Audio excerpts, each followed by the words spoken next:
Para a nossa fé.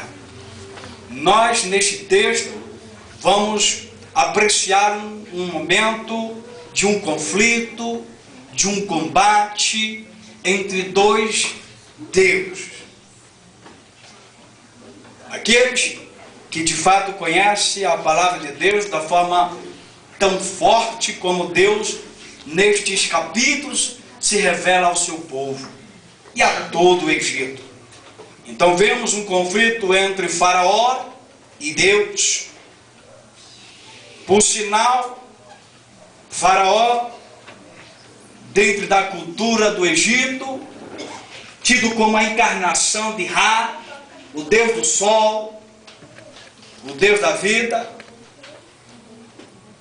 E agora diante do Deus que até então tinha apresentado-se a um povo como Yahvé, o Senhor.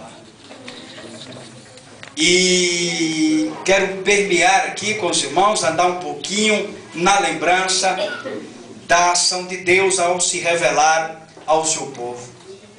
Nós podemos aqui nos maravilharmos a um novo momento de Deus, ao caminho, à redenção de Israel, do seu povo.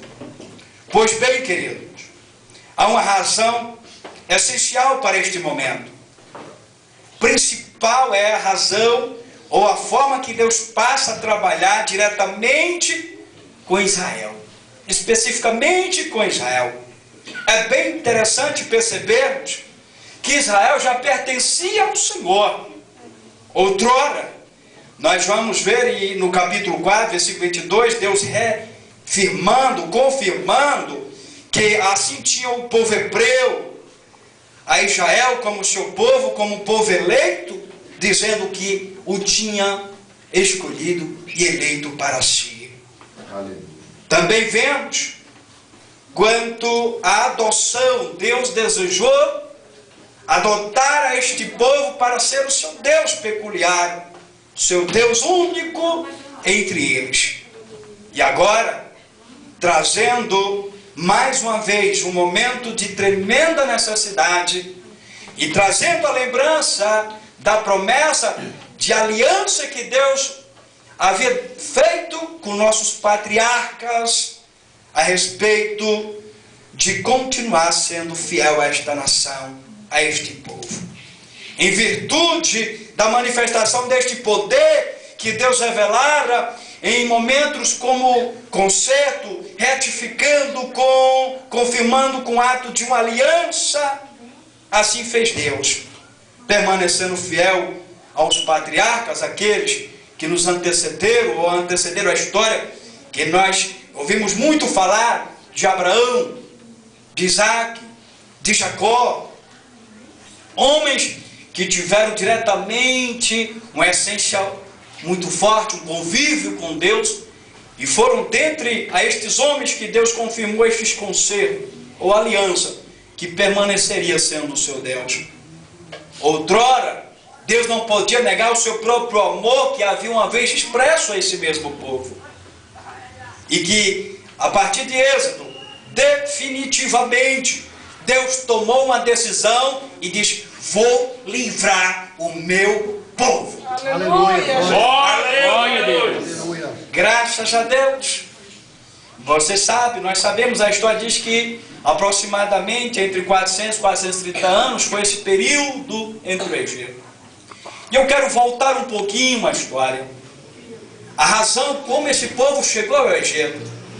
Nós sabemos. Nós falamos aqui dos patriarcas, destes homens que foram chamados por Deus, e a partir de então, Deus confirmou de uma forma especial que este povo, outrora um povo pequeno, um povo que haveria de ter uma bênção de um Deus para conseguir sobressair aos demais. Se nós lembrarmos de Abraão, no capítulo 12 de Gênesis, nós vemos Deus chamando ele ali, a partir de Abraão, para que ele se retirasse de Ur dos Caldeus, da sua cidade, do seu convívio, do seu povo, e entrasse em uma proposta de Deus, a uma terra a um lugar que o Deus Todo-Poderoso iria abençoar e através dele iria constituir uma grande nação, enumerada quanto a areia do mar e as estrelas. Esta foi a promessa a Abraão. Aleluia! Abraão entra nesse projeto de Deus e nós vemos a bênção do Senhor sobre Abraão. E Abraão vê Isaac, seu filho, herdeiro da mesma promessa, e que continuou nesta caminhada em direção aos propósitos de Deus. Pois o fato e real é que Deus queria conquistar o mundo inteiro, as nações, e continuar se revelando como Deus do seu povo. Amém. Para que todos pudessem ter o seu conhecimento, ou pudessem ter a Ele como único Deus verdadeiro. É verdade. E em momentos, nas caminhadas, nas peregrinações e meus desertos, minhas dificuldades, nós sabemos que Deus permaneceu fiel, provendo a sua bênção e o seu sustento. É verdade. Chega-nos até Jacó. Jacó, herdeiro da mesma promessa e bênção de Deus, de que Deus seria com ele para preservar a aliança, a sua promessa de ser o Deus do seu povo.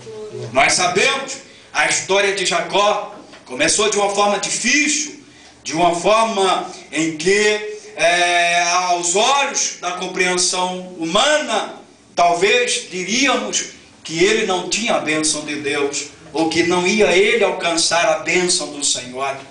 Mas nós vemos que desde a dura caminhada de Jacó, quando ele é induzido pela mãe a sair do meio da família e continuar a jornada e retornar ou ir aos seus parentes, no meio que ele chega numa montanha, ele pega uma pedra, era onde tem para descansar, Deus se revela a ele em uma visão, dizendo que seria com ele na sua caminhada, na sua vida, na sua jornada, e que de fato iria abençoar a sua vida por amor à sua promessa.